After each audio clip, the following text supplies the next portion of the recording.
Bienvenidos a la Caverna del Emprendedor, el podcast donde emprendedores que están en primera línea de batalla nos cuentan su historia tal y como es, sin mitos ni gurús. Hola, buenas tardes a todos y bienvenidos a una nueva temporada de La Caverna del Emprendedor. Ya estamos en septiembre y estoy aquí con Pablo Gil otra vez, como la última y como muchas más que vamos a tener, para hablar un poquitito de tres noticias que hemos traído muy chulas. ¿Qué tal, Pablo? ¿Cómo ha ido el verano? Pues muy bien, ya irremediablemente reincorporado pese a los lloros y los pataleos, pero bien, bien, muy bien. Muy bien. Me alegro que te hayas reincorporado. Me alegro también que te hayas sumado a esta temporada de La Caverna. Que la idea es que vengas por aquí todos los días que puedas y que quieras, por supuesto. Y, y nada, comentaros un poco que los últimos episodios que hicimos de La Caverna el año pasado seguimos un formato de más comentar noticias, temas de actualidad, no solo de actualidad, pero bueno, o sea, temas que considerábamos interesantes a modo tertulia en vez de a modo entrevista. Y la verdad que funcionaron muy bien. Hemos tenido comentarios positivos, sé que es lo típico que se dice, ¿no? De me habéis escrito muchos, pero bueno, esta vez es verdad, hemos tenido algún comentario positivo, no vamos a decir En que este caso 50 es personas, cierto, en exacto. este caso es cierto. Entonces, pues nada, hemos dicho, oye, pues si a la gente le gusta y nosotros nos lo pasamos mejor y no tenemos que ir detrás de gente para que venga a los programas, pues como esto lo tenemos como un hobby, pues lo seguimos haciendo así. Y eso es lo que hemos decidido. Así que nada, ahora estamos de vuelta. La idea es hacer esto los martes, sobre esta hora más o menos. Un martes sí, un martes no, de momento. Luego ya veremos si podemos aumentarlo. Pero bueno, entended también que es un hobby y que los demás tenemos trabajos que nos tenemos que ganar el pan, ¿no, Pablo? Sí, sí, a ver, yo conforme te estoy escuchando, creo que podemos dar una primicia y la próxima caverna quiero hacerla desde mi nuevo setup, ¿vale? Que Bueno, podemos hacer un tour, enseñarlo bueno, Pablo, esto yo no y lo todo. sabía.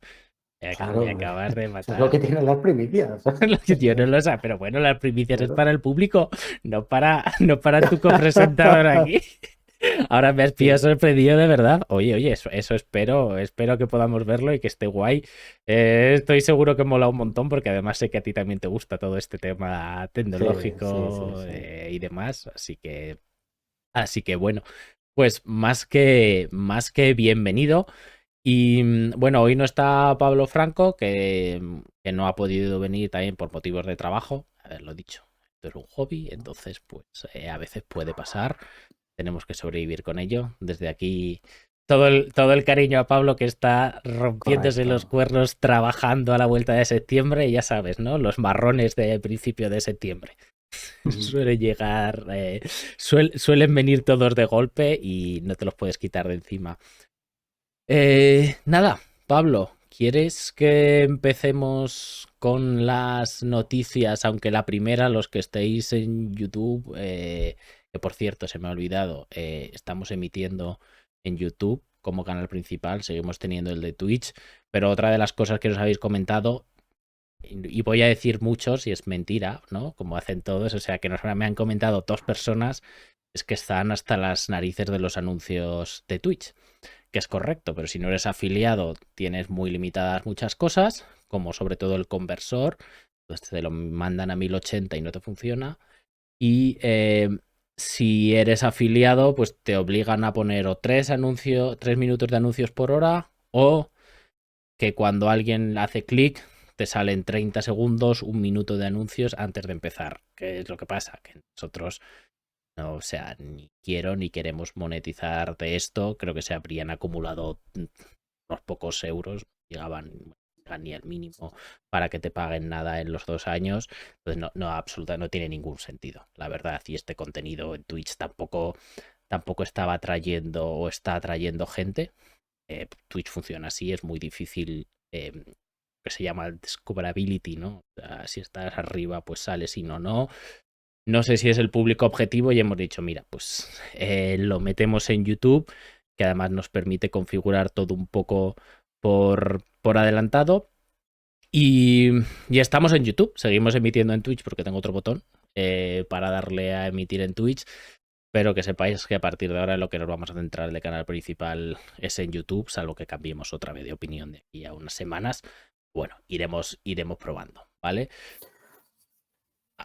Así que, dime. Tenemos cierta repercusión, Alberto. Me llegan, que esto también lo hacen los streamers ya de cierta trayectoria como nosotros, nos están siguiendo y me piden saludo dos compañeros míos de gaming. Yo cuando veo un streaming veo que el youtuber que está jugando algo siempre tiene un ojo en la gente que se conecta. Oye, un saludo para no sé quién o gracias. En este caso, para Abel y Pablo, dos amigos míos. Pues nada, que son, creo que deben ser nuestros dos más fieles seguidores, ¿no? Diles a Abel y Pablo que muchas gracias por seguirnos y por el apoyo. Perfecto. Y que lo pueden escribir en el chat también. Pueden escribir hola en el chat, que eso mueve las cosas. En vez de escribirte por WhatsApp, que lo escriban en el chat. Exacto. Abel, Pablo, hombre, pues el chat de YouTube que está ahí o el de Twitch, me da igual. Pero nada, muchas Además, gracias. ellos son chavales jóvenes y han nacido con un ordenador en la mano, entonces tienen que saber hacerlo. Pues muchas gracias. Y un saludito para vosotros. Así que si te parece, Pablo, empezamos con la primera noticia, que es un poco clickbait el título, pero creo que es bastante interesante. Y es que MrBeast, no sé si lo conocéis, uno de los youtubers, si no el youtuber más grande del momento, ha demandado a... hemos puesto en el título MrBeast, técnicamente ha demandado a Virtual Dining Concept, que es la empresa que gestiona MrBeast Burgers, ¿vale? MrBeast, por allá en la época de la pandemia, en el año 2020, que ya ninguno nos acordamos, lanzó de la mano de esta empresa que se dedica a gestionar ghost kitchens, cocinas fantasmas, entre comillas, porque lo hacen a través de restaurantes, pero bueno, ghost kitchen, una marca de hamburguesas, ¿vale? La idea era que restaurantes que tenían que estar cerrados por la pandemia pudiesen a través de internet vender hamburguesas con la marca MrBeast que prepararían en sus cocinas y mandarían a los clientes. O sea, como se vendió era como una forma de ayudar a estos restaurantes que tenían que estar cerrados, ofreciéndoles un producto que se podía vender por la marca de un youtuber conocido con más de 100 millones de seguidores.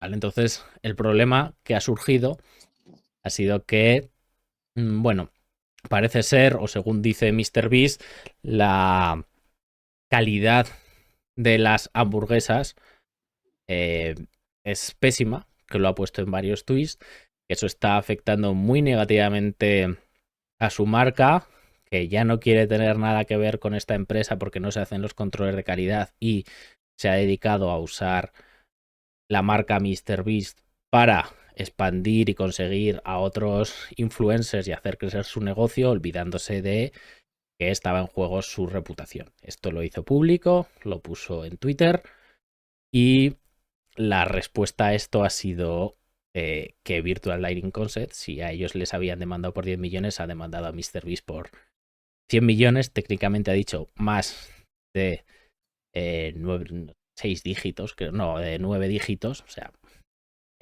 al menos 100 millones. Y es porque, según ellos, ha hecho daño tanto a la marca MrBeast Burgers con esos comentarios como a Virtual Dining Concept a nivel global. Se han roto conversaciones, o sea, se han roto conversaciones y acuerdos con proveedores. Han caído las ventas y únicamente lo ha hecho por librarse o negociar en una mejor posición con ellos una renovación del contrato en lugar de hablarlo con ellos, pues lo ha hecho usando su presión pública. Y hay una frase muy graciosa que aparece en la demanda de Virtual Dining Concepts que dice que estos youtubers, a ver si la encuentro literalmente, están acostumbrados a que su fama signifique que su palabra no importa, que los hechos no importa y que puede renegar e incumplir sus obligaciones contractuales sin consecuencias. Entonces, el lío está servido. Pablo, ¿qué opinas? Pues es un verdadero follón y como tú dices, el lío está muy bien servido. Y creo que abre una caja que, que hay que abrir, ¿no? Que muchos youtubers se están planteando. Los youtubers estos que yo mencionaba antes que a veces veo, principalmente vinculados al gaming, en algún momento lo empiezan a contar o a mencionar y son los fracasos o éxitos empresariales que tienen más allá de Internet y en los que emplean el capital que son capaces de generar gracias a Internet. En este caso la escala es mayúscula porque estamos hablando de demandas cruzadas de 10 y 100 millones de dólares respectivamente.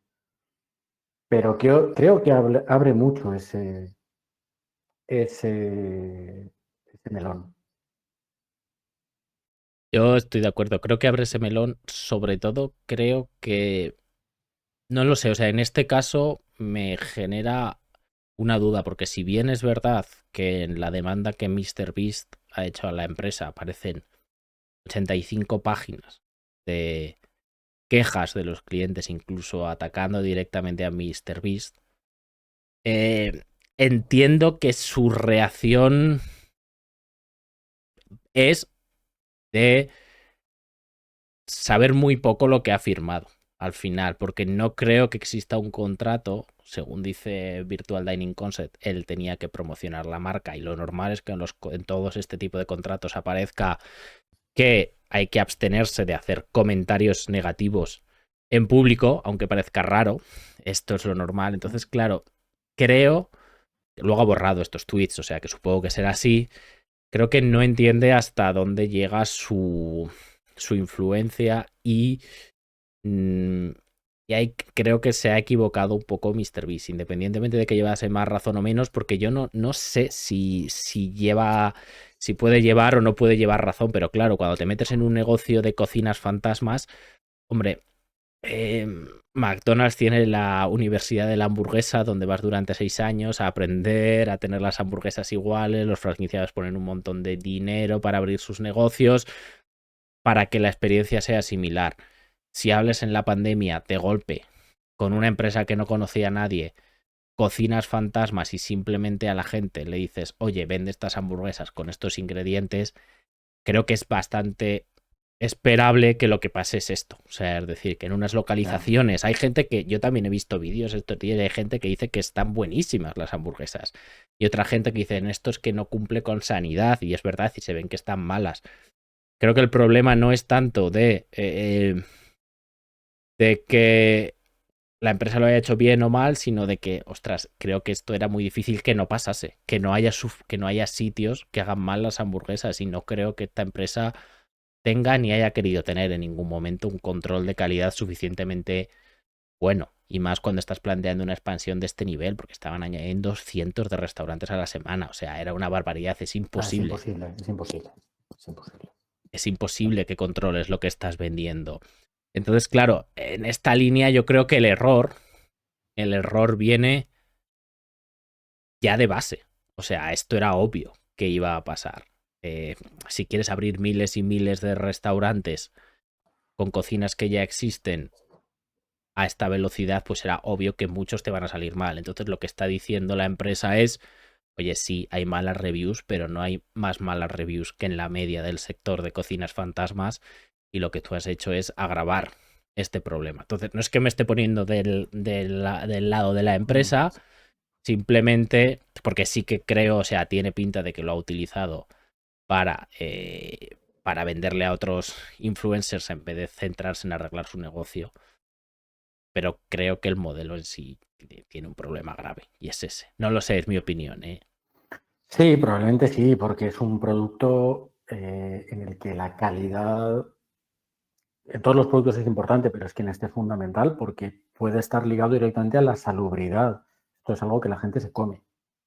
Entonces, un fallo de calidad en una línea de ropa te puede derivar en que te pida muchas devoluciones, en que tengas que reintegrar mucho dinero a la gente, pero un fallo de calidad grave en algo que la gente come, las consecuencias pueden llegar muy, muy lejos.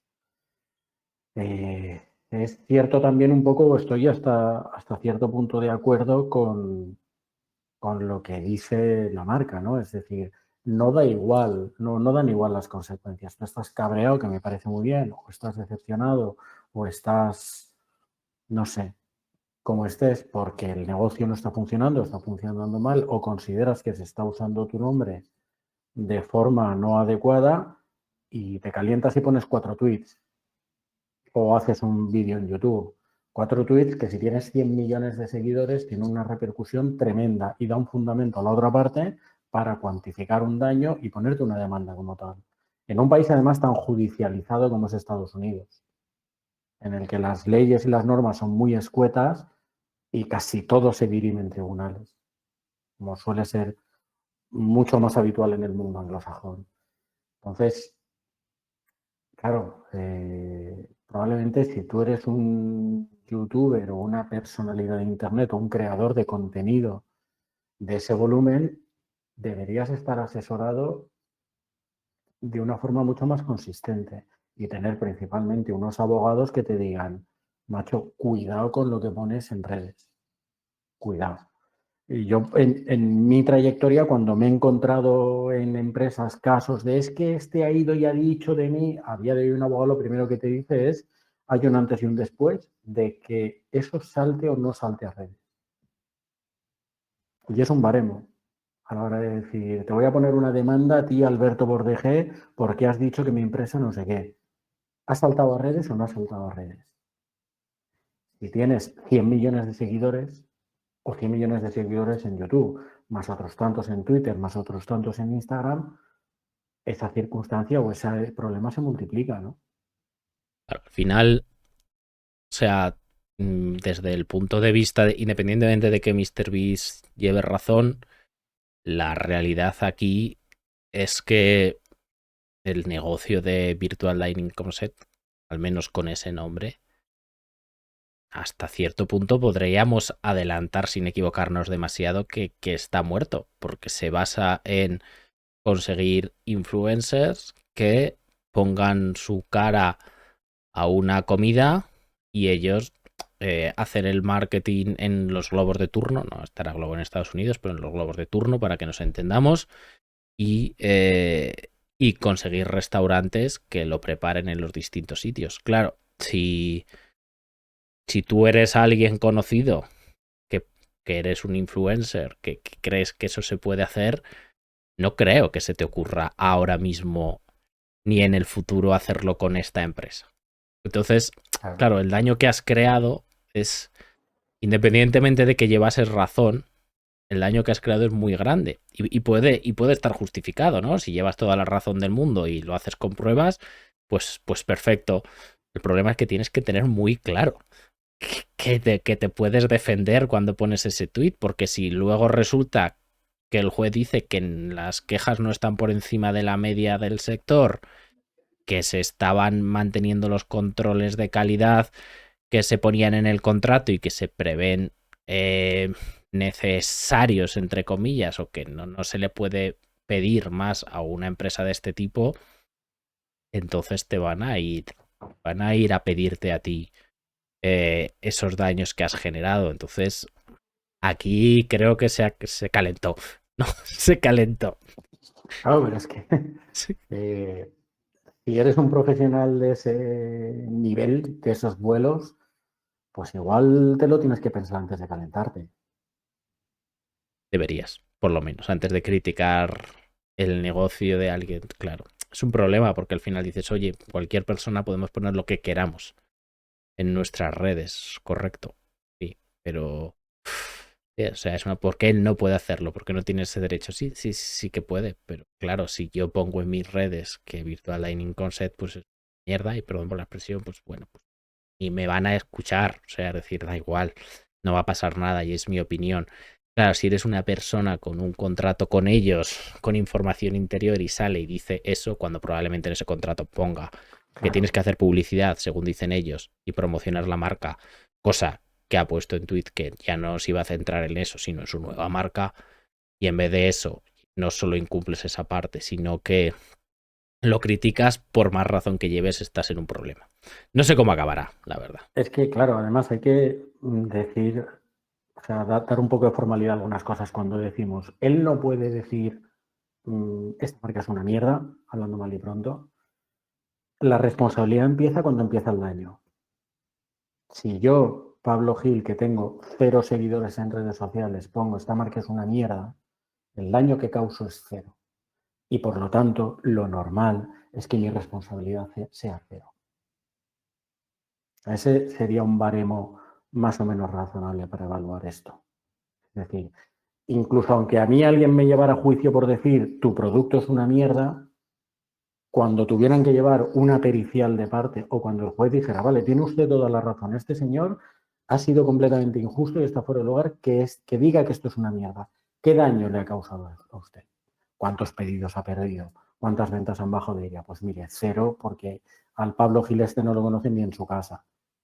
Eso es una forma de acotar la responsabilidad.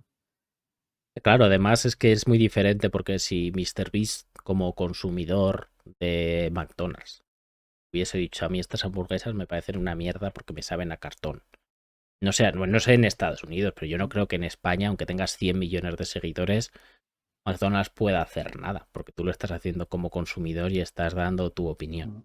Entonces, bueno, pues has hecho daño, sí, correcto, pero entre que sean cosas subjetivas tuyas, yo no sé hasta qué punto, no lo sé, lo desconozco, pero yo entiendo que será muy difícil que te reclamen daños por decir que una cosa no te gusta o que no te, o que no te parece de mala calidad. No, no creo que te puedan decir mucho. Claro, el problema es que aquí MrBeast es parte de un contrato. O sea, tienen negocios. Entonces yo es que eso lo veo todavía más complicado. Creo que este tipo de cosas, no sé hasta qué punto, no creo que no será asesorado, porque claro, sí que puedes verlo desde un punto de vista de, oye, lo está usando para forzar la renegociación. No sé muy bien cómo acabará. Yo creo que llegarán a algún tipo de acuerdo antes de ir a juicio, que no harán públicos, porque probablemente a MrBeast le acabe tocar pagando algo.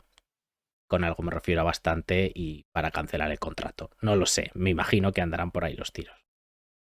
Supongo que sí. Pero aún así es lo que tú dices, MrBeast empezó también a finales del año pasado, inicios de este año, a decir que quería lanzar una oferta pública de venta, una IPO, sacar a bolsa sus nuevas empresas, que incluiría MrBeast Burgers y a la que se iba a centrar más, que era Feastables, que básicamente vende chocolates y que aparecen en todos sus vídeos.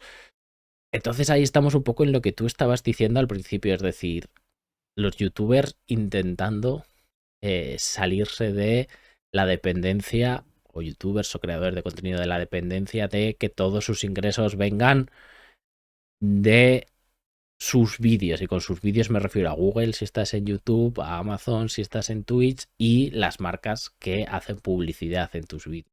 Y es algo gracioso, es algo que ya estamos viendo en más sitios.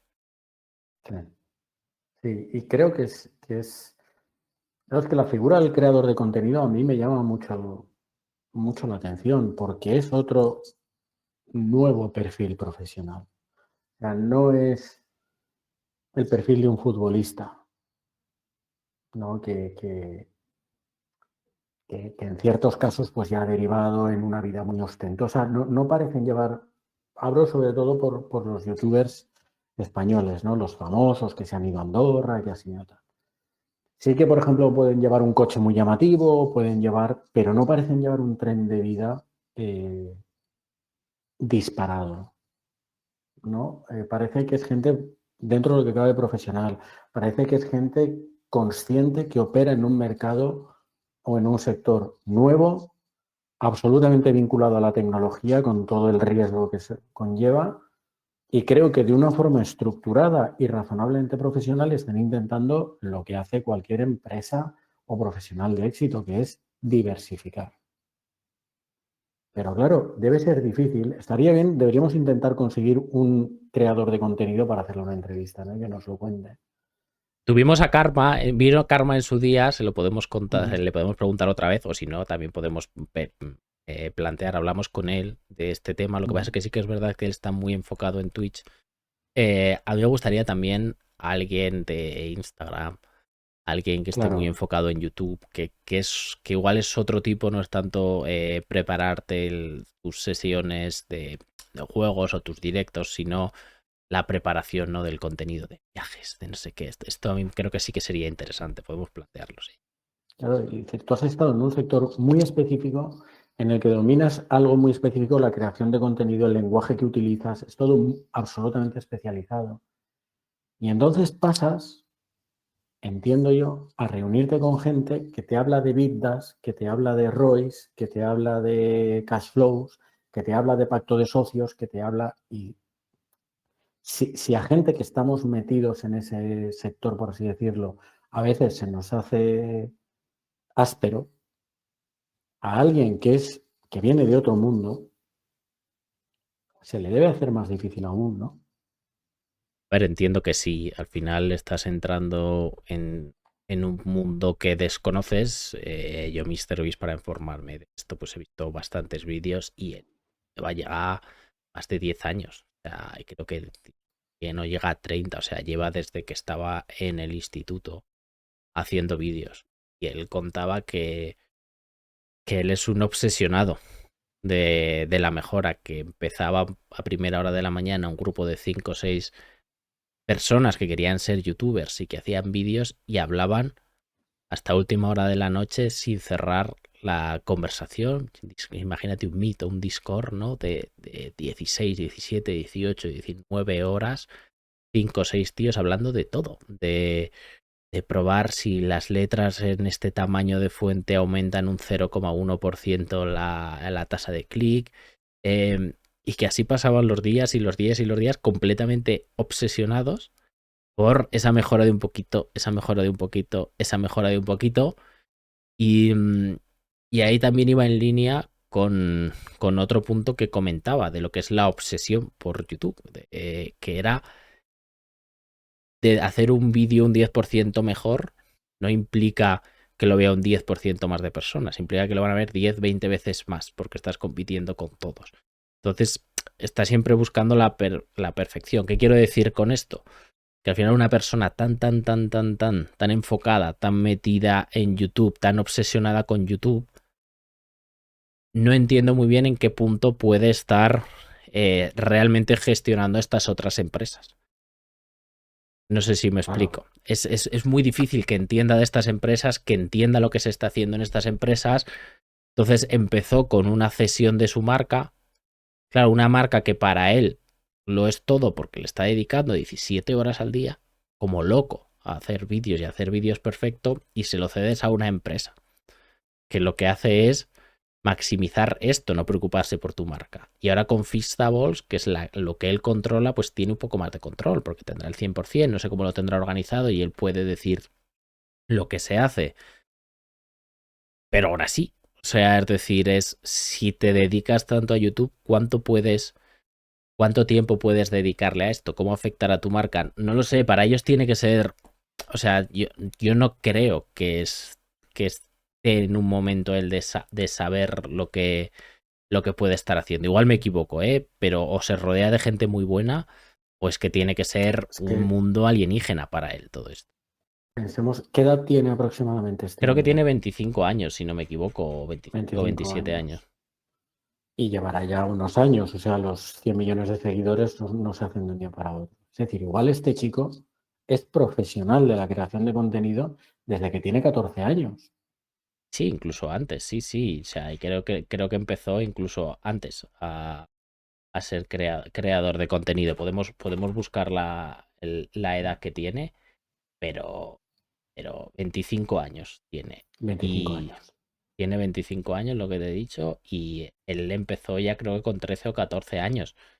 O sea, empezó Early Viral Attempts en 2012, ya tiene las primeras, o sea, hace 11 años, con 14, a la edad de 13 años. Con 13 años empezó en YouTube. Y de una forma rápida yo entiendo que empiezas Ahora será millonario, pero empiezas a ganarte la vida más que holgadamente, consigues que tu familia le dé crédito a eso que estás haciendo, ¿no? Porque yo entiendo que cualquier familia o cualquier padre, cualquier hijo, hace 10 o 11 años, viene tu hijo, que es un mico de 13 años, y te dice que se quiere dedicar a eso profesionalmente y probablemente no lo encajes bien o no sea fácil. Pero bueno, de una forma razonablemente rápida empiezan a llegar ingresos y prácticamente eres un profesional. O sea, es que tú piensas, Alberto, yo en mi caso te voy a responder súper rápido. Si yo con 20 años hubiera tenido el nivel de ingresos que tiene este chico, a día de hoy estaría muerto. Así te lo digo. Yo no lo hubiera sabido gestionar. Claro, es que es muy difícil. Yo no lo hubiera sabido digerir. Es imposible. O sea, con 25 años estamos hablando de una persona que para un vídeo compró y regaló una isla. O sea, ese es el nivel. Y había un barco que hizo otro vídeo que eran los Juegos del Calamar, que no sé cuántos cientos de miles de euros. Dijo que no sé si llegó al 1.000.000 de euros lo que le costó hacer ese vídeo. Es decir, estamos hablando de que se gasta 1.000.000 de euros por vídeo. Para gastarte 1.000.000 de euros por vídeo y que te salgan los números, pero, o sea, tiene que ser brutal. O sea, tira trenes a hoyos que cava él, hace explosiones Sí, vi que gigantescas, había tiene 3 metido tanques un Lamborghini en una en una trituradora de basura, una trituradora. cosa así. O sea, regaló en el mismo vídeo, regaló un Lamborghini y tiró otro a una trituradora. Y llevó 3 tanques para dispararle al Lamborghini a ver si sobrevivía. Es Me está decir, gustando, ¿eh? Me está claro, o gustando. sea, no, si los vídeos, o sea, realmente yo que me he puesto ahí a informarme un poco de esto, me he puesto a ver vídeos y la verdad es que es muy bueno, o sea, eso hay que reconocérselo, es muy bueno porque son vídeos muy, muy sencillos de ver. Si tienes 10 minutos, pues dices, ¿qué hago? Me pongo esto y veo cómo cómo ya mandan unas vías hasta un agujero gigante y se cae abajo, ya está. Y meten maniquís a ver qué les pasa. Pues tiras un tren a un agujero, siempre llama la atención, ¿no? O cargar un carrito de una montaña rusa con explosivos y quitar después de la bajada un looping para que explote en el aire cuando sale el carrito, pues también llama la atención, ¿no? Ese tipo de cosas llaman la atención, ¿no? O sea, pero la cuestión es a qué nivel de ingresos tiene que estar teniendo, ¿no? O sea, yo me quedo flipado. Es interesante y es, digamos, el momento 2.0 de los creadores de contenido, ¿no? Es decir, empezaste con 13, 14 años, empiezas a crecer, empiezas a generar, te dedicas a esto profesionalmente, pero han pasado 10 años, ya eres una persona sentada y empiezas a pensar en otras cosas. Empiezas a pensar en diversificar o empiezas a pensar que no quieres estar 10 horas al día cara al ordenador haciendo contenido. Entonces, claro, abres la puerta a un mundo que, insisto, a mí a veces se me hace complejo. No te quiero contar si yo viniera de esa trayectoria, ¿no? No te lo quiero contar.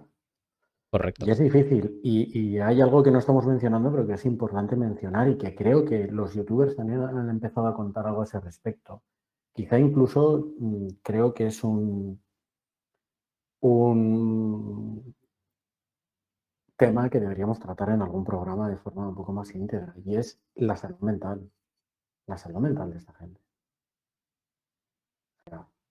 Ver, esto lo hablamos en su día cuando vino Karma. De hecho, creo que es un tema a explicar, a tratar con mucho cuidado, la verdad. Al final es un tema de salud del que yo me declaro completo Sí, yo también. completo desconocedor. Entonces, es un tema súper interesante en el que creo que tendríamos que contar con alguien que supiese de esto, que tuviese experiencia de primera, que nos pudiese iluminar un poco a la banda de cuñados que somos aquí hablando. Hablando de La banda de cosas. dos, en este De caso. dos cuñados, bueno, en este caso de dos. Así que a la banda de cuñados habría que iluminarla un poco para tratar de ese tema, pero sí, o sea, es un tema. El tema de las hamburguesas me llamó la atención porque escuché lo de la salida a bolsa de Feastables, todo el dinero que estaba haciendo, y de repente eso ha desaparecido y ha pasado a me demandan por 100 millones por lo que he dicho y mis hamburguesas son una mierda. Bueno, un giro de guión bastante grande, ¿no? Al final. Y es algo normal, entiendo que es algo normal, pero y también entiendo que este tipo de gente, aunque igual no llevan un nivel de vida, porque no debe de llevar un nivel muy alto más allá de la inversión que hacen los vídeos, ¿no? Según dicen, tengo información. Eh, claro, o sea, tienes que diversificar, te metes en este mundo y si no sabes, puede ser un problema. Pero también hay otros ejemplos, ¿eh? O sea, hay también ejemplos en España de gente que se ha metido con los NFTs, con las bebidas energéticas, con NFTs hay estafas también en anglosajón, bastantes más, de gente que ha encargado a empresas que le hagan cosas o que ha puesto su marca y su nombre. Claro, es bastante goloso. La verdad es que es bastante goloso el decir, oye, me vas a pagar el 10% de lo que saques y se lo dejas y pierdes el control de tu marca y en tu nombre se lía alguna gorda. Peligroso, pero entiendo que es goloso también. Mucho, mucho. Creo que es muy complejo. Volvemos un poco a lo que hemos comentado en muchos programas. El mundo del emprendimiento, de las empresas, es muy complejo y el nivel de riesgo es muy alto. Lo comentamos en el último programa antes de irnos de vacaciones. El mercado inmobiliario llegamos a la conclusión que estaba tan inflado porque porque todos el esquema de compro un inmueble por 300.000 euros y lo alquilo por un 8% al año, lo entendemos todos. Correcto.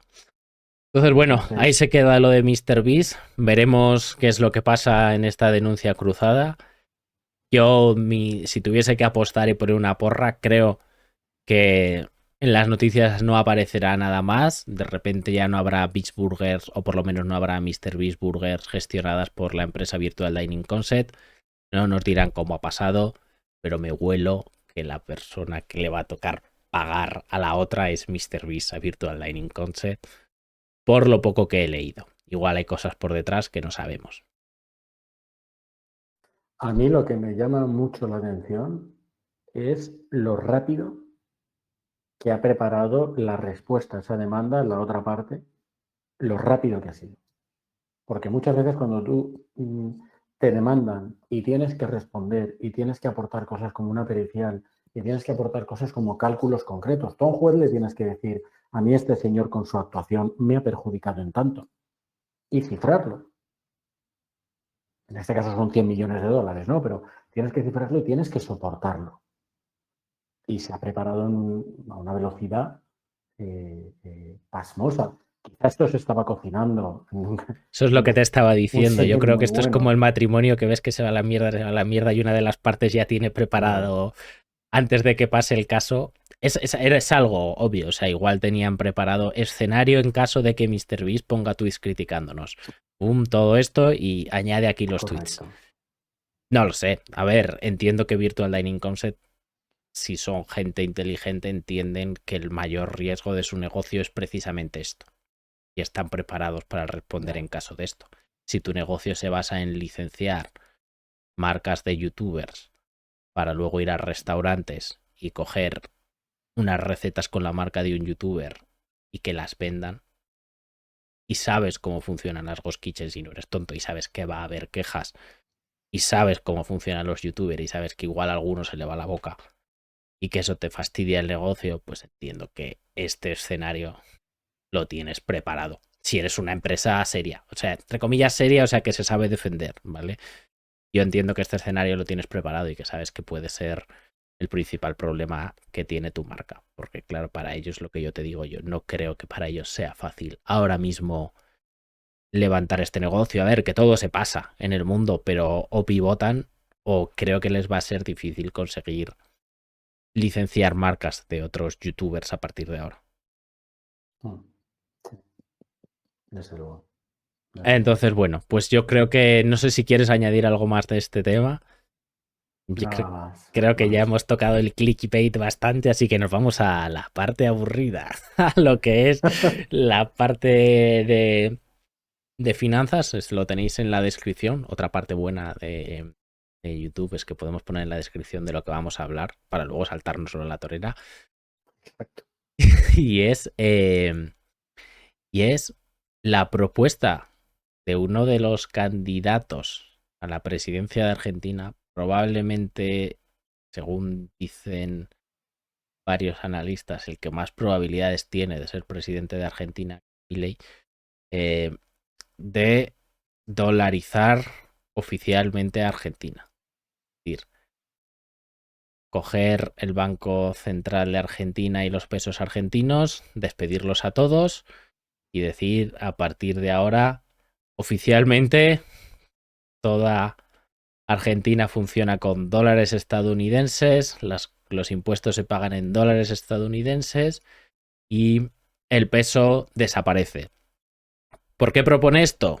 Pues esto lo propone porque, como según él se ha demostrado en los últimos 40 años, los políticos argentinos no tienen capacidad y no son de fiar en la gestión de una moneda propia, tienen control sobre el Banco Central que emite los pesos y esto ha llevado a Argentina a tener inflaciones que han superado recurrentemente el 100% anual, que es como están ahora, y que este es el principal mal por el que Argentina ha pasado de ser una de las mejores economías del mundo hace un siglo a ser básicamente un estado mediocre económicamente.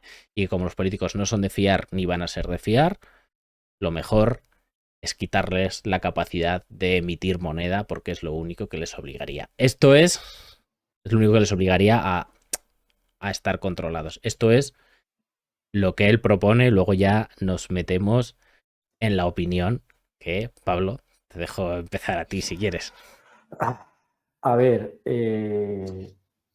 este tema es difícil, ¿eh? O sea, yo aquí le pido a nuestra audiencia que sea incluso más indulgente de lo que suele ser con nosotros. ¿Vale? Porque el nivel de cuñadismo aquí ya puede ser Nivel estratosférico. Para mí esto tiene dos facetas. La primera es la estética, en la que todos nos quedamos un poco con lo peliculero de esto, ¿no? Y es que el peso desaparece, la moneda argentina desaparece y en Argentina lo que circula y en la calle la gente se paga y se compra y se vende con dólares. Probablemente esto ya está ocurriendo en Argentina.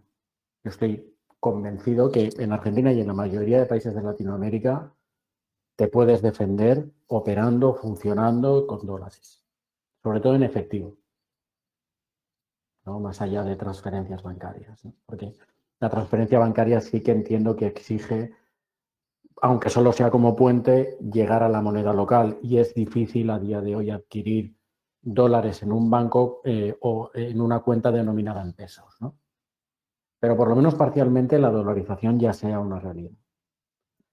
Lo que creo que es más trascendente de esto y no es tan estético es lo que tú has mencionado, el matar o cerrar o como queramos llamar a tu propio banco central. Eso significa que tú desarticulas el 50% de tus políticas económicas. Digamos que un país tiene 50-50, ¿no? Políticas fiscales y políticas monetarias, como herramientas que tiene un gobierno para actuar cuando quiere corregir una situación. El 50% lo estás eliminando. Que no digo que sea ni bueno, ni malo, ni regular, ¿eh? Claro, aquí hay dos visiones. O sea, es decir, ¿cuál es mi opinión? Y esto ya es mi opinión y lo mismo. O sea, puedo estar equivocado. Es decir, yo creo que en este punto, en el punto en el que está Argentina, sin ir allí, sin tener el suficiente conocimiento, creo que por lo menos por lo que se comenta y lo que se sabe aquí, creo que lo que haces poniendo el dólar como oficial es elegir entre dos males y esperar que este es el menor de los dos males. ¿A qué me refiero con eso? Es correcto, o sea, tú desarticulas toda tu política monetaria, es decir, y la suscribes a lo que diga la Reserva Federal de Estados Unidos. Es decir, si Estados Unidos tiene un déficit comercial, pues Estados Unidos tomará las decisiones que tenga que tomar para debilitar el dólar.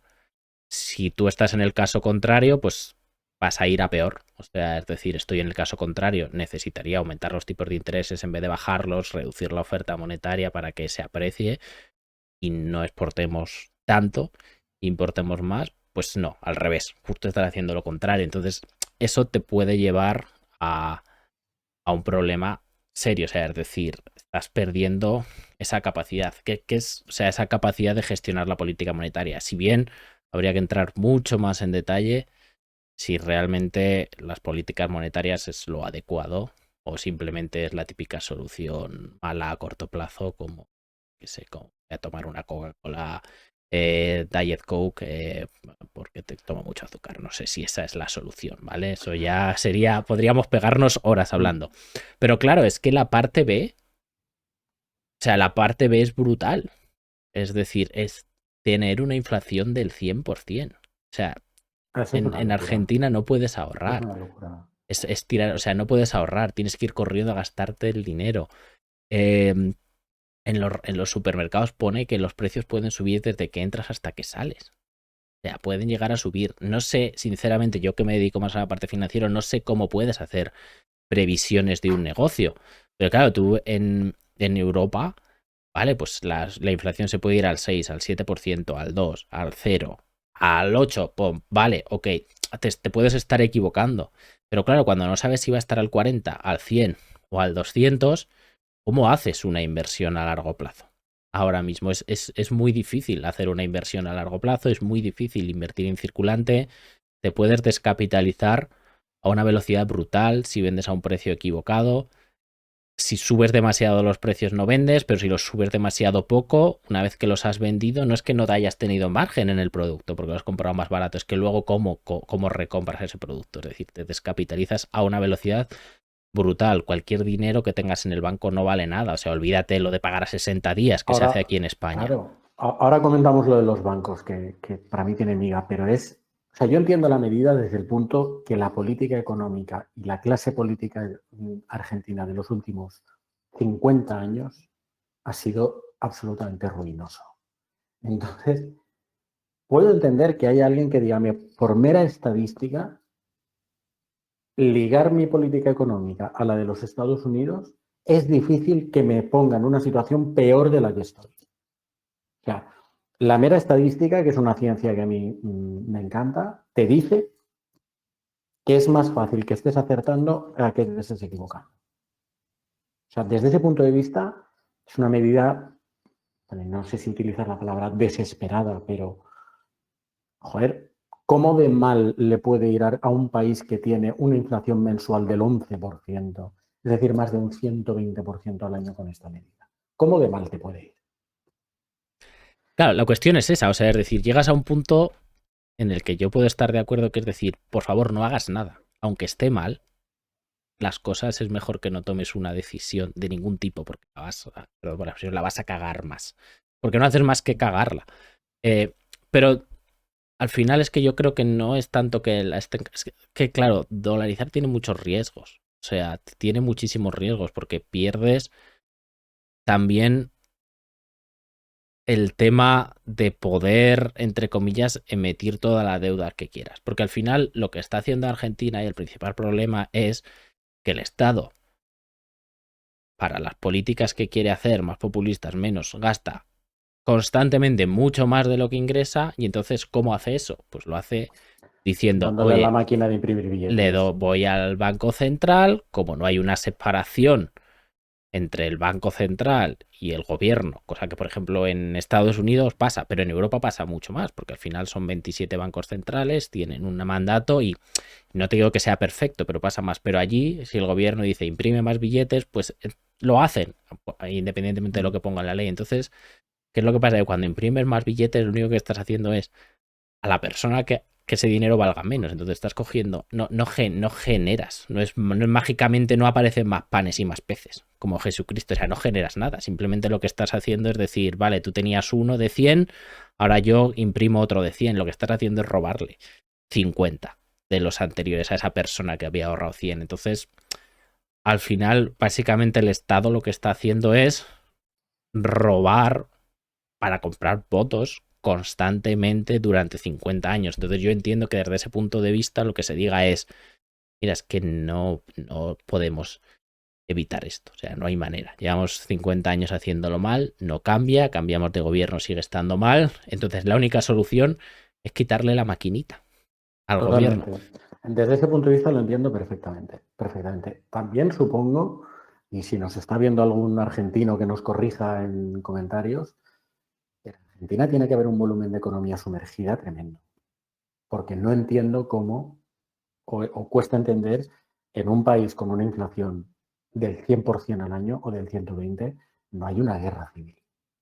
Entonces yo entiendo que la gente pues se busca la vida por ahí y sale adelante, y probablemente en ese buscarse la vida y salir adelante lo que se muevan sean dólares. Sí, de Dólares hecho yo en... hasta donde entiendo, que nos corrijan si nos equivocamos, pero hasta donde entiendo tienes varios mercados, o sea, el mercado oficial, Claro, que es a un tipo de cambio que no tiene ningún sentido, que el peso está muy sobrevalorado, y luego pues puedes cambiar a tipos más reales en pisos ahí escondidos, en sitios, ¿no? correcto, O sea, eso es lo que correcto. yo tengo entendido, que al final, pues sí, se moverá mucho por dólares, pero por mucho que se mueva mucho por dólares, la economía al final, pues igual si tú tienes que comprar una casa no la puedes comprar en dólares, porque hay muchas limitaciones a lo que puedes cambiar, hasta donde tengo entendido. Si te pagan un salario, probablemente estés obligado a recibirlo en pesos.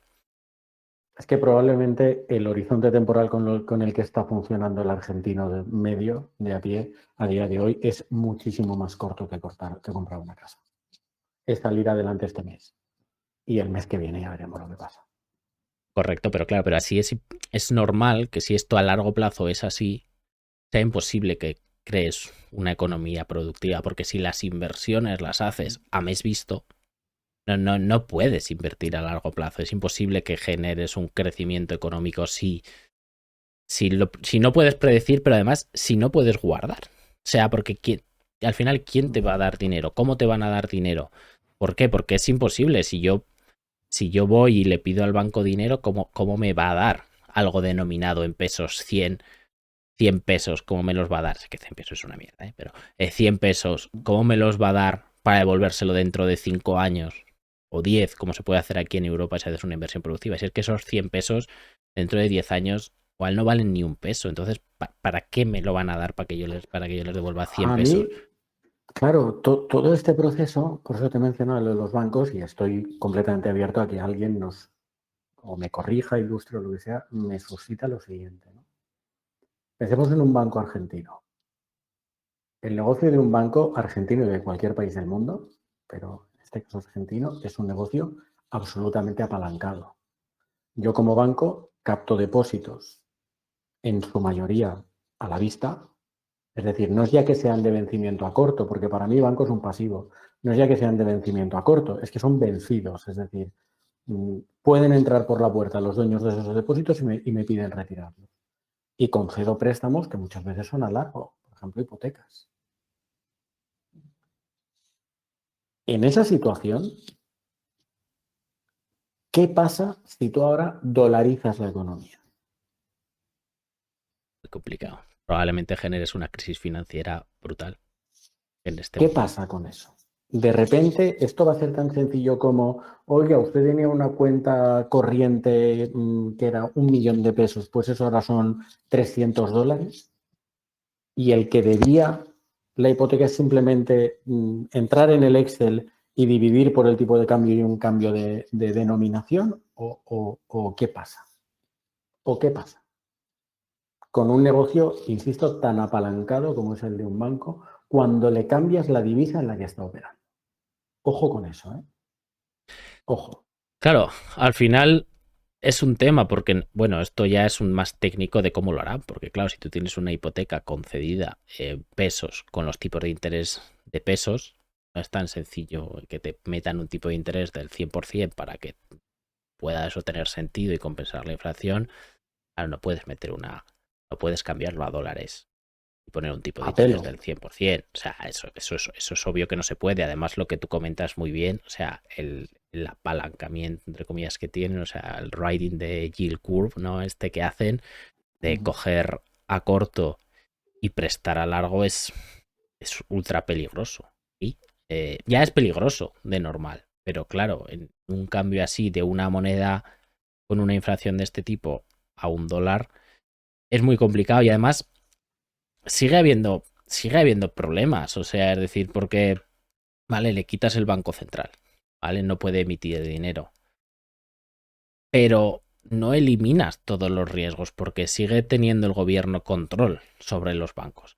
Entonces, de repente, si quiere gastar más de lo que debe y no tiene ningún tipo de responsabilidad, como se ha visto tal y como hacía con el Banco Central, le es tan sencillo como decir, oye, bancos privados, como tú tienes reservas en dólares para poder pagar estos depósitos, dámelas. Me las tienes que comprar a mí para emitir esa deuda, que ya luego te devolveré, entre comillas, porque no se la van a devolver, ¿vale? Que ya luego te devolveré y les quitas esta liquidez a los Sí, bancos de claro. igual manera y generas lo mismo, o sea, otro corralito y entonces con lo que empiezas a funcionar son con dólares sobre el papel de un banco que ya no son dólares, porque sabes que no te los puede pagar el banco. Entonces al final tienen el simbolito del dólar, del banco argentino privado X, Y o Z, pero no tienen el valor de un dólar físico. Es que hay que pensar que en cualquier sistema bancario, los bancos en Europa, bancos, se supone que por lo menos en su mayoría ya ha habido una purga en Europa de bancos que estaban en una situación más débil, ¿no? El banco, podemos pensar en el banco que más respeto nos merezca de Europa. Ese banco, ante ese gap que tiene contable, es decir, yo tengo una masa que voy a recuperar a largo, pero tengo que afrontar mis compromisos a corto, para subsanar cualquier posible tensión de tesorería o de liquidez que tenga en un momento dado, siendo una empresa totalmente solvente, acude al Banco Central a financiarse. Correcto, este desaparecería. Y ya te Si el digo que la Banco Reserva Central Federal. desaparece, o sea, espero que nadie pretenda creer que un banco argentino va a llamar a la Reserva Federal a pedirle dólares para reequilibrar su balance en un momento determinado y que le van a coger el teléfono. Ahí tendrán ese problema, o sea, eso desaparece. Está claro, o sea, es tremendamente complicado. Y además, lo que decimos, al final, los bancos seguirían emitiendo dinero. Es decir, al final los bancos emiten entre comillas, muy entre comillas, no emiten dinero. O sea, te doy depósito, o sea, te doy crédito, te doy X, te doy Y. No tengo nada que lo Que lo que soporte. lo soporte, porque no tengo que tener las reservas necesarias. Entonces, puede llegar el punto en el que, sí, la economía sobre el papel son dólares, pero al final, es decir, es porque lo llamas dólares, pero los dólares de los bancos argentinos en ningún momento los puedes cambiar por el billetito físico, porque nadie te da el billetito físico, porque no existe ese billetito físico. Entonces, es bastante complicado y cuando vaya un banco argentino a hablar con un banco de Estados Unidos, lo que tú dices, como, sí, fíjate, y te paso X dólares, ya. O sea, puede llegar a haber un problema, o sea, es mucho más complicado, ¿no? Porque, bueno, al final se supone que dólares, que algo tendrá que haber, pero puede existir ese problema igualmente de que siga habiendo una inflación, sigan sin considerarse esos dólares digitales, entre comillas, como dólares, no tengan a la Reserva Federal, obviamente no van a poder ir y al final que pase exactamente lo mismo, que sobre el papel tú tengas dólares, pero que no sean dólares. Ahora, yo vuelvo un poco a la casilla de salida y tengo que decir que entiendo que un país que ha tenido determinadas políticas económicas, concretamente monetarias, a lo largo de 50 años, pues se tomen o se pongan encima de la mesa eh, determinadas medidas, ¿no? Sí que es verdad que Milei lo que propone también es un modelo de banca que es más difícil de entender, que es el de separar la banca y hacer banca Simons, que tienes que tener como si fuese el patrón oro, ¿no? O sea, tienes que tener en reserva todos los depósitos, entonces tienes dos tipos de empresas, unas que van a los mercados de capitales y captan dinero a largo plazo y lo prestan a largo plazo, y luego la banca comercial que tiene que tener, si tú metes 100 euros, tiene que guardar esos 100 euros. ¿Vale? Entonces, pues te cobrará comisiones de lo que sea por prestarte ese servicio, ¿no? Es más como un guardarropa, entendámoslo, ¿no? Esto genera, o sea, no creo que sea un buen sistema, pero entiendo que viene de todo esto que estamos hablando. Es decir, oye, tengo que hacer esta propuesta porque si no, pueden seguir pasando cosas. Aún así, en global, es decir, entiendo que es mejor quitarle la ballesta al mono, aunque eso implique que no se pueda defender. Decir así en global, entiendo que es mejor quitarle la ballesta al mono, visto lo que ha hecho el mono con la ballesta durante todo este tiempo. Pero tiene muchos peligros dolarizar la economía argentina. Sí. Luego hay cosas que yo ignoro, pero que me gustaría saber. ¿Cómo de competitiva es la industria argentina? ¿Cómo te va a afectar a tus exportaciones el estar dolarizado? ¿Cómo de potente es el sector, que lo ignoro también, turístico en Argentina? ¿Cómo de potente es? ¿Cuánto peso tiene que tú, o va a tener que tú quieras hacer un viaje a Argentina y tengas que pagarlo todo en dólares? ¿Cómo de competitivo te va a hacer frente a Brasil, por ejemplo, que es la gran economía de Latinoamérica, ¿no? Es complicado. Es Claro, complicado. ese es otro de los problemas, y es que las economías con las que comparte espacio y con las que compite, pues, por Brasil, Argentina, Brasil, Chile, etcétera, ¿no? Claro, ellas seguirían teniendo su política monetaria. Argentina no. Claro, dices, hombre, pero Argentina no es el primer país que no tiene moneda propia. Ya, bueno, hay casos que no tienen moneda propia. Pues bueno, Andorra, pero vale. Digamos, la área de España, Francia y la de Andorra supongo que irán en la misma línea. Son países completamente distintos, ¿no? O sea, van a estar rodeado de economías que tienen su política monetaria propia. Pero en el caso de Argentina es que, claro, si Brasil o Chile deciden empezar a depreciar sus monedas, es decir, que depreciarlas contra el dólar por lo que sea, ¿vale? Para exportar más, etcétera. Claro, eso afectaría a Argentina al final, y entonces de repente toda su industria exportadora se haría mucho menos competitiva. Y con industria exportadora yo entiendo que Argentina no sé la industria que tendrá, la verdad, o sea, lo desconozco un poco, pero el tema de productos agrícolas es bastante fuerte. Entonces, claro, de una forma bastante probable que pase, pues un Brasil o un Chile se pueden convertir en depreciando su moneda en países mucho más interesantes para esa exportación que Argentina. Y para solucionar eso, Argentina lo que tendría que hacer no podría depreciar su moneda, tendría que ajustar los precios internos, bajar sueldos, etcétera, etcétera. Que sí que es verdad que al final, a la larga, si la economía fuese completamente flexible, se quedaría en lo mismo. O sea, es decir, al final es, vale, pues hemos bajado los precios, pero como también nos cuestan menos las importaciones, se va a dar con piedras, ¿no? Pero claro, es que no es tan sencillo bajar, ir a un trabajador que tiene que cobrar menos en términos A ver, nominales. creo Renegocia un que, contrato de alquiler. creo que en Argentina, con la inflación que hay, el término nominal y real está tan distorsionado que a lo mejor si tú consigues que la gente conviva con una inflación del 5% en lugar del 110, ya va a ser un éxito. En ese sentido, probablemente ya sea un éxito, pero es lo que estábamos comentando. ¿Cómo de flexible es tu mercado interior? Si yo voy a un trabajador y le digo tienes que cobrar un 10, 15, 30% menos que el año pasado, pero vas a pagar lo mismo por el agua, la luz, el gas, el pan que el año pasado y no un 100% más, te va a decir, joder, si es que gano un 70%. Claro que te lo acepto.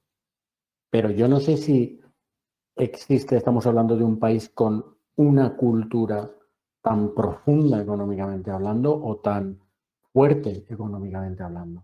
Al final, lo que le importa a la gente es el dinero que tiene a fin de mes y vivir decentemente bien. Y eso se consigue, yo estoy convencido que a la gente le va a dar igual. Dolarizar tendría un factor psicológico y es borrón y cuenta nueva. Entonces, el trabajador que antes cobraba 15.000 pesos, pero ahora cobra $1.000, si al año siguiente cobra $800, pero su nivel de vida se mantiene, ¿qué va a pasar? Si es alguien que viene de vivir con inflaciones del 100% y no se ha tirado a las armas.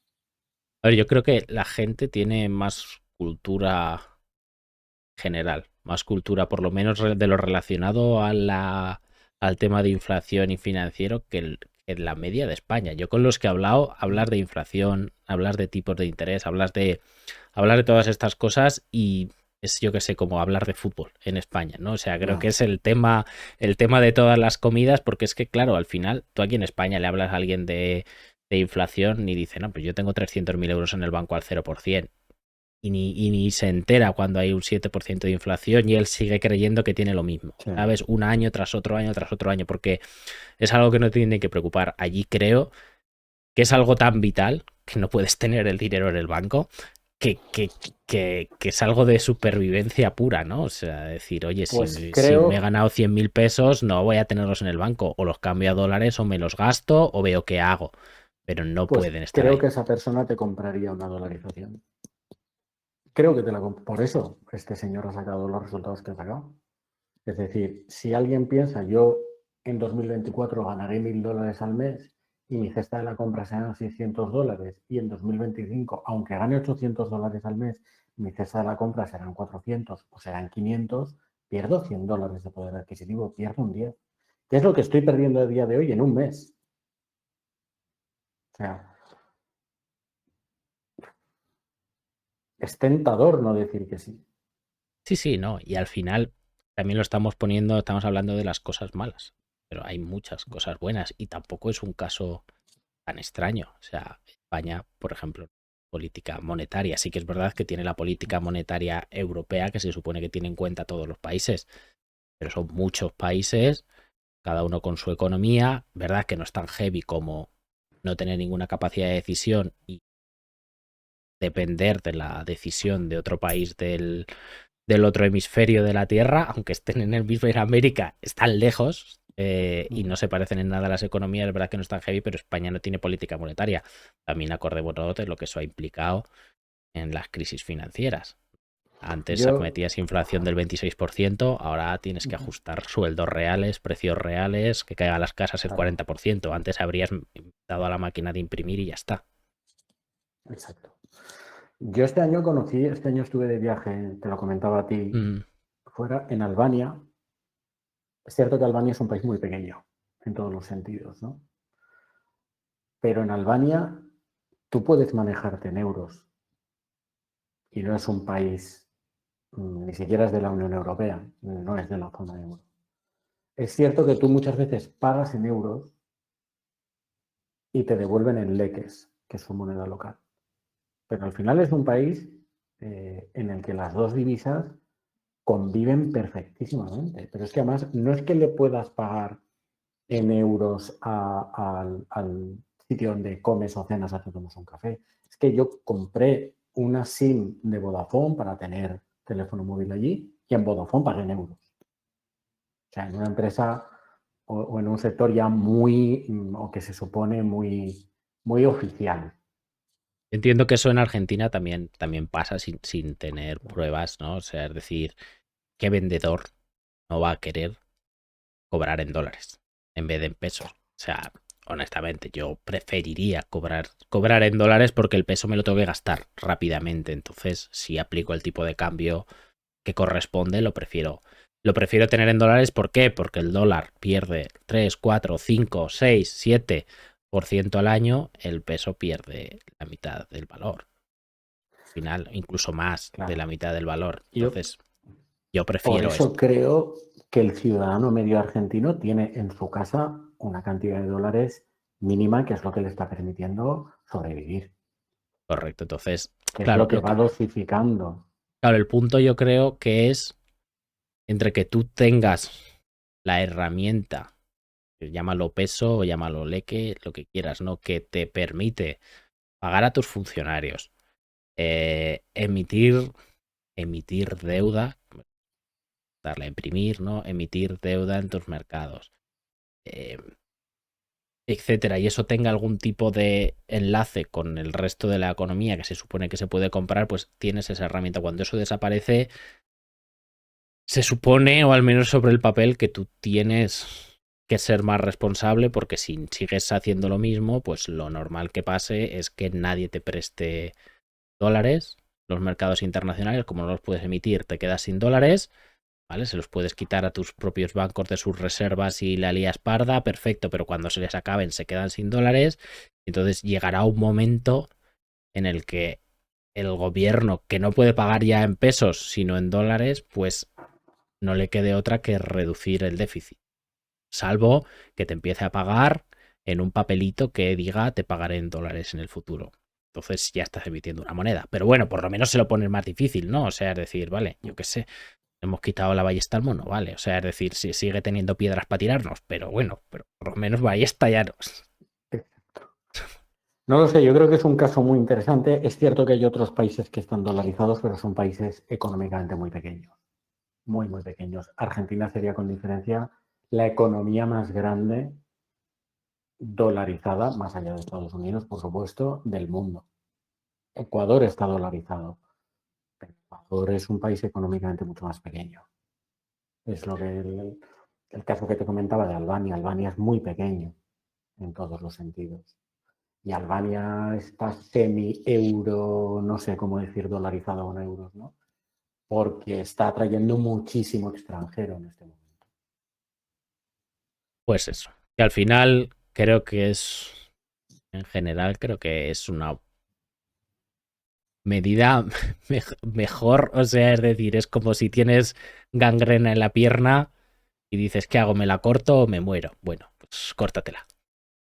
Exacto. O sea, córtatela. Ya está. ¿No va a ser bueno? Bueno, perfecto. No, no va a ser bueno. No vas a volver a andar. Pero es que lo otro igual no se va a arreglar. Entonces, la solución última, ¿cuál sería? Pues que los políticos fuesen responsables.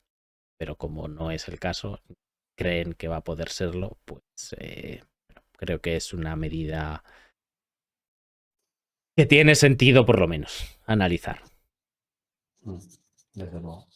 Y bueno, si quieres pasamos a la última noticia de hoy, Claro. si te parece. Estoy También, ansioso. que también va de bancos y de finanzas. Que es que por fin, más de un año después de que han subido los tipos de interés, más de un año de que ya el Estado te esté pagando por las letras y los bonos unos tipos de interés que no sean negativos, pues, ciertos tipos de interés. Por fin CaixaBank, el primer barco grande, decide pagar a gente que tenga 5.000 euros el 2% por depósitos a 12 años. Cosa que me sorprende porque, ¿qué quiero decir? Que llevamos un año, por ejemplo, en la última subasta, las letras de Tesoro a 12 meses pagan el 3,6%, ¿vale? Aproximadamente, 3,5%. ¿Qué quiere decir? Que a los clientes de CaixaBank que no eran grandes, pero ya no de CaixaBank, es que CaixaBank es el ejemplo bueno, es decir, CaixaBank es el ejemplo que ha empezado a pagar, que es que los demás grandes no pagan, ¿vale? Por los depósitos, o sea, no nos lo tenemos como algo malo porque al revés, es el ejemplo del que ha empezado a pagar si tienes 5.000 euros, ¿no? Pues CaixaBank ahora te empieza a pagar el 2% y han podido estar todos los bancos pagando cero por los depósitos cuando yendo al Estado español te estaba pagando el 3,6. Y entonces me hace pensar, ¿qué pasa? Que España es más arriesgado que España te deba dinero que te lo deba el banco. Bueno, o sea, entiendo que no, porque el fondo de los bancos está garantizado por España. Si España quiebra, el banco va a quebrar. Entonces, como máximo, son igual de arriesgados. Entonces, ¿por qué con un Euribor a más del 4%, con un tipo de interés de la letra a 12 meses del 3,6, los bancos han podido estar hasta hoy pagándote a ti el 0%, cuando a ellos otros bancos les pagan el 4% por el overnight, o sea, por tener un día, por esos depósitos de un día? ¿Por qué? A ver, yo creo que es un caso de de aprovechamiento del mercado. Es decir, los bancos han sido capaces de aguantar y no trasladar a sus clientes la bajada de la materia prima. Es decir, ellos han repercutido las subidas del Euribor a la gente a la que dejan dinero y no lo han repercutido a los depositantes. Hace poco, en julio, se presentaron los resultados del primer semestre del Banco Santander y es un resultado récord cuando en el año 2022 ya había sido récord. Es el spread de los bancos, que se llama, que no deja de ser el margen bruto en cualquier empresa, les ha mejorado. Cobras más a tus clientes y pagas menos o pagas lo mismo a tus proveedores, que es cero. Entonces, analistas muy sesudos de los bancos habrán llegado a una conclusión y habrán percibido o habrán concluido que ya era hora de subir la remuneración a los depósitos porque pueden tener otro tipo de competencias. El ladrillo, deuda pública, pero han estado un año o año y pico aprovechando la situación del mercado. Claro, es que a mí o sea, hablábamos antes de educación y cultura financiera. Yo entiendo que si tú tienes 10.000 euros, entre comillas, muy entre comillas, porque en verdad te están robando los 300 y pico que podrías tener, ¿no? Pero entre comillas te dé un poco igual. Digas, vale, esta es la comodidad, estar en el banco de siempre, ni me molesto. Pero es que, claro, o sea, hay gente que yo conozco y con la que he hablado que tenían 200 y 300.000 euros en el banco. Si es que no me dan nada en ningún sitio, digo. Ostras. Claro, o sea, y me lo dice el del banco, que es que no hay cosas buenas, ostras. Yo lo entiendo, o sea, vale, o sea, lo que ha hecho el analista del banco es, bueno, si Paco no tiene ni idea, pues ya está, pues a él no pierde dinero y ya está, pues y no se va a ir. Por esto entonces me quedo con ese 3 y pico por ciento. Ya está, o sea que yo entiendo que no te paguen el 4, ¿vale? El 4 lo entiendo porque es lo que te cuesta, entonces tiene que haber un spread, pero bueno, me quedo con lo que sea, ¿no? Pero claro, la gente, o sea, es decir, siempre tienes la opción, si tienes esos importes de darte de alta la página del Tesoro Público y meter el dinero que te sobra ahí al 3%. O sea, esa opción no está oculta, no se conoce, pero no está oculta, no es imposible, no es complicada, no es difícil.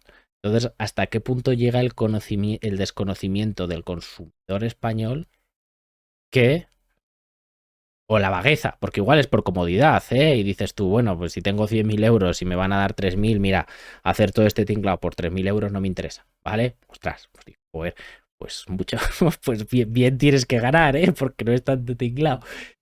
Pero claro, o sea, ¿hasta dónde llega para que los bancos, que es una crítica a los bancos, hacen lo que tienen que hacer? Ya está, pues me quedo con la pasta, ya está, ¿no? O sea, es decir, pues no te pago si tú no te vas a ir, pues ya está, pues oye, pues es hasta qué punto llega el desconocimiento de la gente de decir, oye, no, si da igual, si no me afecta, y sobre todo no con inflaciones al 0, que entonces dices, vale, ha pasado un año y no has perdido nada, ¿no? Con inflaciones al 5, al 6%, estás perdiendo dinero.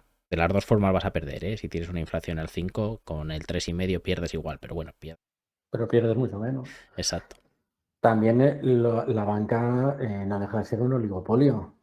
Ahora la CaixaBank parece que ha roto la baraja, pero durante un año y pico, si tú eras director del Banco Santander y te entraba un cliente quejándose lo que sea, tú sabías que en el banco de enfrente o en otro, el panorama iba a ser el mismo. Yo no te doy nada, pero es que nadie te va a dar nada. Entonces, ¿hasta qué punto estamos compitiendo en un mercado cuando somos capaces y tenemos tanta información sobre lo que hacen mis supuestos competidores? Claro, pero yo entiendo, está claro, o sea, que no es competitivo, que es un oligopolio, estoy 100% de acuerdo con eso, podemos discutirlo mucho, ¿vale? Pero sí, en general es así. Pero claro, en este caso, tú puedes comprar a título particular. Y las letras del tesoro no es un oligopolio, porque al final hay unas subastas, X y o Z, se fija un precio, que creo que ahí sí que tienes competencia, creo que va más por el desconocimiento. Y como el desconocimiento es generalizado, es tan grande que, oye, esa gente que se te va las letras del tesoro, porque es verdad que ha subido mucho la demanda de letras del tesoro, pero no lo suficiente para forzar a los bancos a pagar intereses, porque si el 60% de la gente estuviese quitando los depósitos, ya te digo yo que habrían cambiado muy rápido.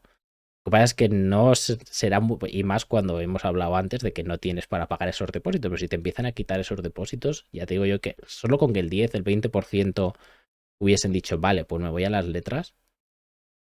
Claro, o sea, es decir, tendrías que haber reaccionado. Supongo, creo que tú mismo has respondido a la pregunta. Supongo que ese movimiento no ha sido lo suficientemente significativo como para que los bancos movieran fichas hasta ahora. No, claro, correcto, pero que dice mucho del cliente medio español y de lo y de lo que ya tratamos en el último episodio y volvemos a tratar aquí, que es, ostras, no te preocupas o no tienes suficientes conocimientos sobre la gestión de tu dinero y eso al Es final que afecta a todos. además eso ha disparado el miedo de la gente. O sea, si es que lo hablamos la última vez, se ha descubierto hace relativamente poco, o hemos desayunado, con que la renta fija que ofrecen los bancos no tiene nada de renta fija. Es decir, a mayor abundamiento, ha habido mucha gente que en un momento determinado se ha dado cuenta que ese producto de renta fija que te ofrecía el banco y al que tú acudías, aunque fuera con una rentabilidad inferior, pero intentando cubrirte el riesgo, no era tal. No era tal. Y nosotros, yo he tenido clientes que tenían tal volumen de efectivo que se vieron en la amenaza del banco de hace un par de años de, es que te voy a empezar a cobrar por tener el dinero. Gente que ha tenido que duplicar o triplicar la cantidad de bancos con los que trabaja para diversificar depósitos y en ningún caso llegar a ese tope. Es que eso se ha visto. Sí, sí, O sí, sea, no, yo está lo he claro. visto y lo he vivido, que un banco te cobrara por tener el dinero. Claro, yo entiendo que ser CEO de un gran banco, ser un gran directivo de un gran banco, está también pagado por esto, porque es gente que es capaz de tasar y de prever ese espacio de tiempo en el que yo no tengo por qué trasladar a mis clientes de depósitos la subida de tipos de interés y me puedo poner ciego de ganar dinero, dicho coloquialmente. Sí, pero también es verdad que hasta bien entradas las primeras subidas de tipos de interés se seguían firmando hipotecas al 1%. O sea, que tampoco, bueno, supongo que luego las cubres. Los puedes cubrir en el mercado y demás, eh, pero claro, o sea, sí. O sea, no. Puedo estar más que de acuerdo que te cobraban hasta hace poco y honestamente todavía hay bancos que pusieron comisiones y no las han quitado. O sea, siguen pagando al cero y siguen cobrándote una comisión por tener la cuenta abierta. No por tener el dinero, que yo sepa, a mí eso tampoco me ha pasado, porque como no tengo tanto dinero, pues no pasa nada, pues es imposible, pero sí que es verdad que hay bancos que te cobran la comisión por tenerla abierta porque es un servicio, eh, pero luego no te remuneran dinero que ellos sí que prestan. Entonces, claro, que la gente no se vaya quiere decir es que la gente no se preocupa al final, porque te puedes. Honestamente, a otro banco no te puedes ir, pero que te puedes ir a las letras del tesoro. Te puedes ir a la renta fija de compañías. Esto igual sí que es más arriesgado, ¿no? Pero las letras del tesoro no. Al final es menos arriesgado que todo el banco. Sí, lo que pasa es que yo creo que la oferta de letras del tesoro es poca. La primavera pasada se popularizó una foto que en el Banco de España en Madrid había gente a las 6 de la mañana haciendo cola para comprar letras. Pero habría 100 personas o 50. O sea, es que en realidad es muy poco, ¿no? O sea, y sí, pues esa cultura financiera no existe y a la gente darse cuenta que los productos y la inversión es un mundo incluso mucho más complejo de lo que pensaban,